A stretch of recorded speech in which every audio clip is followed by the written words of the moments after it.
ఉన్న బంగారాన్ని విడిపించి ఆ రోజు ఆన్లైన్ రేటుకే మేము కొంటాం. Sharma gold company. నమస్కారం, సుమన్ టీవీకి స్వాగతం. సాధారణంగా చాలామందికి పుట్టినప్పుడు డేట్ ఆఫ్ బర్త్ అనేది నోట్ చేసుకోరు.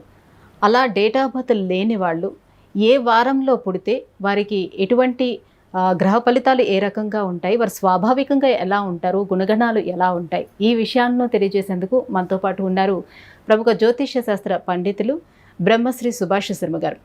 గురుగారు నమస్కారం. శ్రీమాత్రే నమండి. గురుగారు, చాలామంది పుట్టినప్పుడు డేట్ ఆఫ్ బర్త్ నోట్ చేసుకోకపోవచ్చు. సో అలాంటి వాళ్ళు డేట్ ఆఫ్ బర్త్ లేని వాళ్ళు పలానా వారంలో మేము పుట్టాము అని చెప్తూ ఉంటారు కదా. అలా వారాన్ని బట్టి వారి స్వాభావికంగా ఏ రకంగా ఉంటారు ఏంటి అనే విషయాన్ని తెలుసుకునే అవకాశం ఉంటుందా? ముందుగా ఆదివారం పుట్టిన వాళ్ళు గుణగణాలు ఏ రకంగా ఉంటాయో తెలియజేస్తారా? తప్పకుండా తెలియజేస్తానండి. ముందుగా ప్రేక్షకులందరికీ శ్రీమాత్రే నమః, శ్రీ గురుభ్యో నమః. జ్ఞానినాంనపి చేతాంసి దేవి భగవతి హిత బలాయ కృషమోహాయ మహామాయ ప్రయశ్చతి. మనకు గ్రహాలు అనేటటువంటి 7 గ్రహాలు, వారాలు కూడా 7 వారాలు. ఒక్కొక్క గ్రహానికి ఒక్కొక్క వారాన్ని అధిపతిగా ఇవ్వడం జరిగింది. ఆదివారం వస్తే సూర్యుడు అధిపతిగా ఉన్నాడు. అయితే ఆదివారం రోజున ఎవరైతే పుట్టినటువంటి వాళ్ళు ఉంటారో ఆ రోజున సూర్యుడి యొక్క ప్రభావము, ఆయన యొక్క తత్వము, ఆయన యొక్క కారకాలు, ఆయన యొక్క గుణాలు ఆ వ్యక్తి మీద కొంతలో కొంతవరకు పడేటటువంటి ప్రభావం ఉంటుంది అని జ్యోతిష శాస్త్రం నిర్ణయం చేయడం జరిగింది. అయితే మనకు 7 సమస్త జీవరాశులు 7 వారాల్లోనే పుడతాయి. దానికి వేరే ఆప్షన్ లేదు.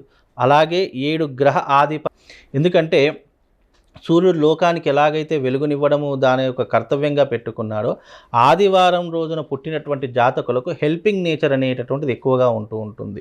ఒకసారి తనవాడు అని అనుకున్నాడు అనుకోండి, ఆ వ్యక్తి కోసం ఎంత దూరమైనా వెళ్ళడానికి వెనకాడనటువంటి వ్యక్తి ఆదివారం రోజున పుట్టినటువంటి వ్యక్తులు.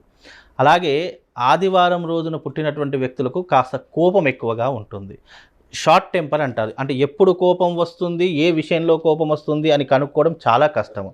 బికాజ్ ఎందుకు అంటే వాళ్ళ కోపం వచ్చినప్పుడు ఒకలాగా ప్రవర్తిస్తారు, కోపం అంతా తగ్గిపోయిన తర్వాత నేనా ఇలా చేసిందని మళ్ళీ వాళ్ళే ఆశ్చర్యపోతారు. అలాంటి స్వభావం కలిగినటువంటి వారు ఈ యొక్క ఆదివారం పుట్టినటువంటి జాతకులు.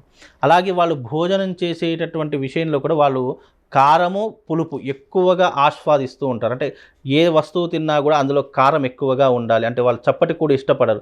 చక్కగా కారంతో ఉన్నటువంటివి మసాలా తిండులు ఎక్కువగా తింటూ ఉంటారు. అలాగే వాళ్ళు పులుపు అయినటువంటి పదార్థాలు కూడా ఎక్కువగా స్వీకరిస్తూ ఉంటారు. అంటే తినే ఆహార పద్ధతులలో కూడా వాళ్ళకు ఇష్టమైనటువంటి విధానంగా తినేటటువంటి అవకాశాలు ఎక్కువగా ఉంటాయి.